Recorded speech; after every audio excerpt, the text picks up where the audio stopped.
नोएडा में हो रहा है प्रोटेस्ट पर गोदी मीडिया ने अपनी औकात दिखा दी। ये देखिए, गोदी मीडिया का कहना है कि नोएडा में जो मजदूर प्रोटेस्ट कर रहे हैं उसका कनेक्शन पाकिस्तान से है। करते हैं और बात नोएडा की करते हैं। कर्मचारियों के प्रदर्शन को लेकर पाकिस्तान कनेक्शन सामने आया है।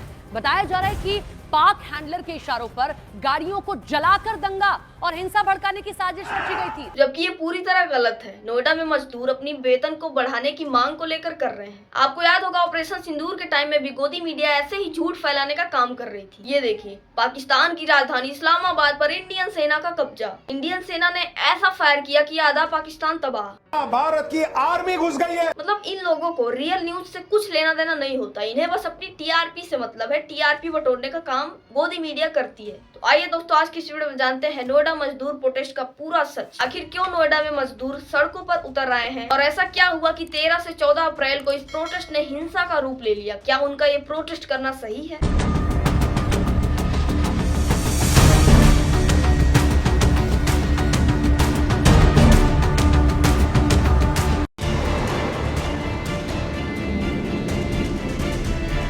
नमस्कार दोस्तों, नोएडा में बीते 2-3 दिनों से लगातार प्रोटेस्ट हो रहा है और ये प्रोटेस्ट 13 और 14 अप्रैल को हिंसक रूप ले लिया। जब मजदूरों का कंपनी के प्रबंधक से बात करने से उनका मसला हल नहीं हुआ, तब उन्होंने इस प्रदर्शन को हिंसक बना दिया। पुलिस की 4-5 गाड़ियों में आग लगा दी गई, उन पर पत्थरबाजी किया गया। बदले में पुलिस ने भी उन पर लाठीचार्ज किया, उन पर आंसू गैस फेंके ताकि इस हिंसक प्रदर्शन को कंट्रोल में लाया जा सके। नोएडा में मजदूर ये प्रोटेस्ट बिना वजह नहीं कर रहे हैं। उनकी कई सारी मांगे हैं। जैसे पहली और सबसे बड़ी मांग ये है कि उनका वेतन इतना कम है जितने में उनका और उनके परिवार का गुजारा करना मुश्किल है। अभी कितना हुआ हमारा एक दिन का?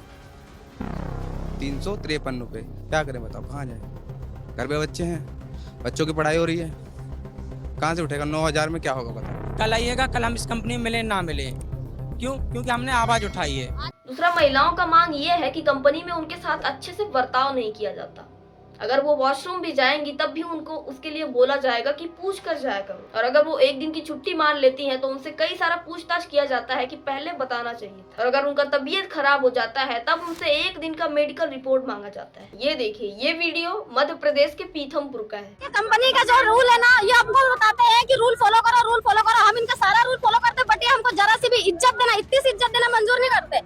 इनको क्या लगता है कि हमारी कोई इज्जत नहीं है, हमको कुछ भी बोल के चले जाते हैं। हमारी लाइन के इंजीनियर जितने भी है, सबको उनकी लाइन चेंज हो जाती है तो हमारा काम बढ़ा देते हैं। हमारी लाइन चेंज करते हैं, हम कभी गलती से एक छुट्टी मारते हैं तो उनको क्या लगता है कि हम बहाना कर रहे हैं। वॉशरूम जाना हो तो वो फट से बोल देते हैं किससे पूछ के गई थी। अब इनको हर चीज में बता के जाए कि हम किस लिए जा रहे हैं मेडिकल में। और अगर छुट्टी लग गई, हमारी तबियत खराब होती है तो बोलते हैं कि पहले बताएगा। और हम पहले कहाँ से बताएंगे सर हमारी तबियत खराब होने वाली है? एक दिन में कौन सी तबियत सही हो जाएगी? इनको एक दिन का मेडिकल चाहिए तो एक दिन का मेडिकल सर हम कहाँ से ला के दें? अगर हमको बुखार आता है तो हम इनको मेडिकल ला के दें कि सर हमने ये जांच करवाई है, बुखार का कौन सा जांच करवा के दें हम इनको? एक दिन में ऐसे दो तरह के से बात करते हैं। मैडम तेरे को समझ में नहीं आ रही, मैडम तू ऐसा, मैडम तू तेरे से काम नहीं हो रहा है तो तू घर चली जा, ये कौन सी बात हुई? और ऐसे ही कई सारी समस्याओं के समाधान की मांग को लेकर ये प्रोटेस्ट हो रहा है। मदरसन कंपनी में काम करने वाले एक मजदूर ने क्लेम किया है कि उनसे 8 घंटे काम करवाया जाता है और 8 घंटे के बाद ही उन्हें खाना पानी खाने का टाइम दिया जाता है। 8 घंटे के बीच में नो पानी, नो खाना, कुछ भी नहीं, कोई ब्रेक नहीं। और सैलरी पता कितना देता है? सैलरी 10,000 रुपए। और ये पिछले 10 सालों से है। 10 से 11,000 रुपए सैलरी दिया जाता है। सर, मैं मदरसन कंपनी में काम करता हूँ। 6 बजे से हमारी ड्यूटी रहती है 2 बजे तक। उसके बाद लगता है ओवर टाइम 8 घंटे का। हमें मिलता है 10 बजे खाना मॉर्निंग शिफ्ट में, ठीक है। 10 बजे के बाद डायरेक्ट देती है हमें कंपनी 6 बजे, मतलब 8 घंटे बाद खाना। 8 घंटे हम भूखे रहेंगे? बताओ कौन इंसान 8 घंटे भूखे खड़े रह के काम कर सकता है? 16 घंटे काम क्या करवाते हैं?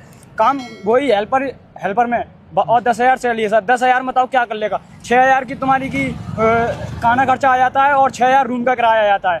कम से कम 4-5 हज़ार रूम का किराया आता है, वहीं खत्म हो जाता है। क्या बचाएं हम? और ये कितने टाइम से इतनी सैलरी है? ये सर 2 साल से तो मुझे काम करते हुए हो गए। 10 साल से बंदे उसमें काम कर रहे हैं, उनकी उतनी ही सैलरी है, 10 या 11,000 बस। अब बताओ, 10,000 में कौन सा मजदूर अपना घर भी चला लेगा और खुद का खर्चा भी चला लेगा? वहीं एक और महिला मजदूर ने क्लेम किया है कि पिछले 13 साल से उनकी सैलरी सिर्फ 13,000 रुपए है। उनसे 12 घंटे का काम 8 घंटे में करवाया जाता है। उन्हें टारगेट दिया जाता है, अगर टारगेट पूरा नहीं होगा तो सैलरी में कटौती करके आपको दी जाएगी। कितने लोग हैं? सबकी सैलरी 13,000 है। इतनी है।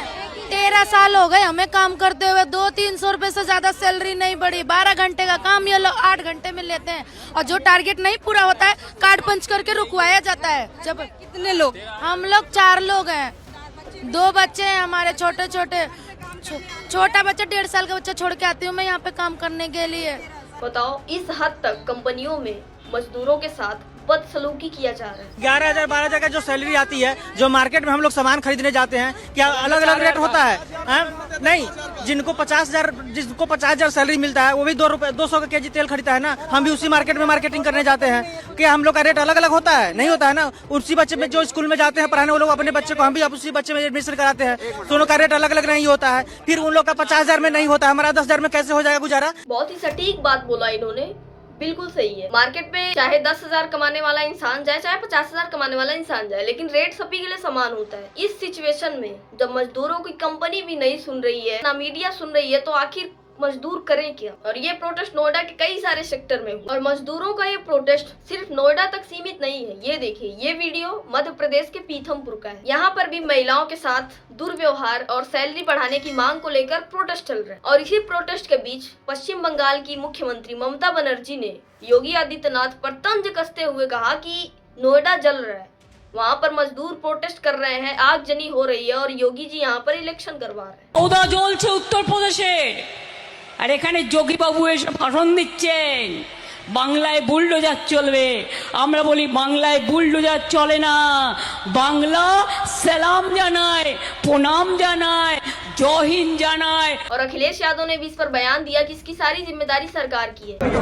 आज देखने को मिला है जहां तमाम गाड़ियां जला दी गई हैं और पुलिस को भी भागना पड़ गया वहां से।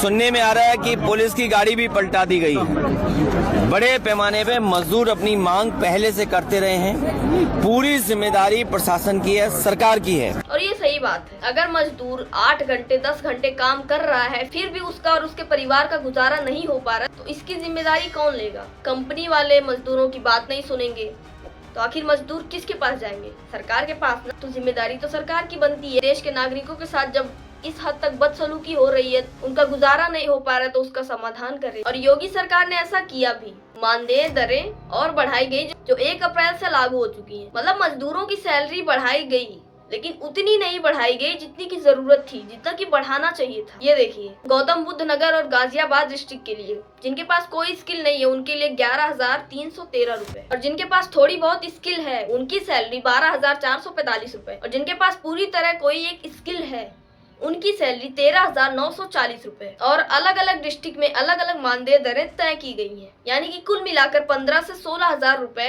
सैलरी की गई है मजदूरों की। अब अगर इसको प्रैक्टिकली देखा जाए तो एक मजदूर और उसके परिवार का 16,000 रुपए में 30 दिन काटना मुश्किल है। कोई भी एक परिवार है, उसका मिनिमम खर्चा रोज का 300 रुपए आता है। इसमें दाल चावल आटा सब्जी सर्फ मसाला साबुन और जो मजदूर जॉब पे जा रहा है उसके आने जाने का खर्चा पूरा मिलाकर 300 रुपए होता है। 300 रुपए डेली का 30 दिन का 9,000 रुपए होता है। अब बचा 6,000। उन 6,000 में परिवार है तो बच्चे तो होंगे, और बच्चे हैं तो उनके पढ़ाई का खर्चा तो आएगा ही, पढ़ाई का, ट्यूशन का, उनके आने जाने का। उतना अगर 200 रुपए में किसी तरह हो भी जाता है और 16,000 रुपए में उनका एक महीना कट भी जाता है कैसे भी करके, तो अब बताओ वो सेविंग क्या करेगा? 16,000 में उसका रहना खाना, रूम का रेंट, गैस, हर चीजें मिलाकर 16,000 रुपए हो गई।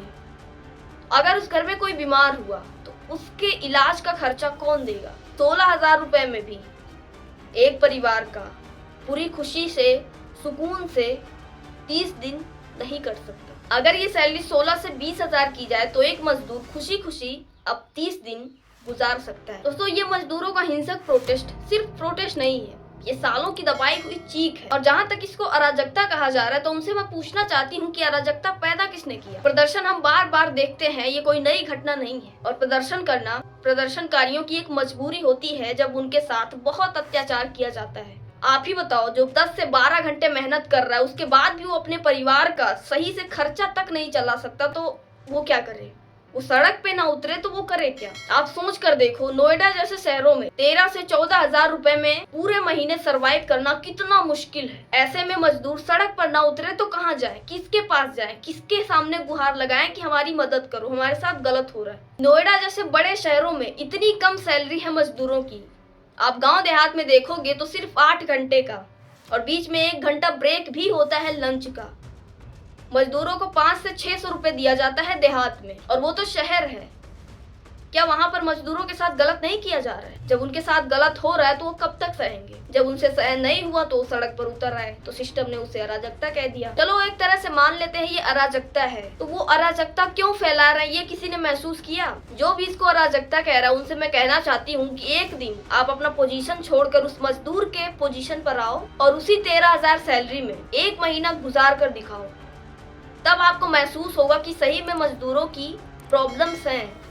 वो ऐसे ही नहीं आगजनी हो रहे हैं, ऐसे ही नहीं प्रोटेस्ट कर रहे हैं, लाठी खा रहे हैं जाकर। वैसे दोस्तों आप बताओ, क्या ये अराजकता है? और जहाँ तक योगी जी ने मानदेय बढ़ाई है, तो मैं उनसे रिक्वेस्ट करना चाहती हूँ कि जो आपने मानदेय 15 से 16,000 रुपए किया है, उसको बढ़ाकर अगर आप 20,000 कर दें तो उन मजदूरों को सुकून का, चैन का दाना मिल सकेगा। 1 महीने तक 20,000 में आराम से सरवाइव कर पाएंगे, जिससे शांति बनी रहेगी और खुशहाली आएगी। मेरा बस यही कहना था। बाकी दोस्तों आप इस प्रोटेस्ट के बारे में क्या सोचते हो? क्या मजदूरों का ये प्रोटेस्ट सही था और सरकार ने जो एक्शन लिया वो पूरी तरह सही था या उसमें थोड़ी सी कमी है? उसके लिए कमेंट बॉक्स खुला है, आप अपना ओपिनियन दे सकते हो। और अगर ये वीडियो जरा सा भी पसंद आया हो तो इसको ज्यादा से ज्यादा शेयर करो, ताकि मजदूरों की गुहार और ऊपर तक जा सके और उनकी जिंदगी में खुशहाली आ सके। और अगर चैनल पर नए हो तो ऐसी इन्फॉर्मेटिव वीडियो के लिए सब्सक्राइब करो। बाकी मिलते हैं नेक्स्ट वीडियो में।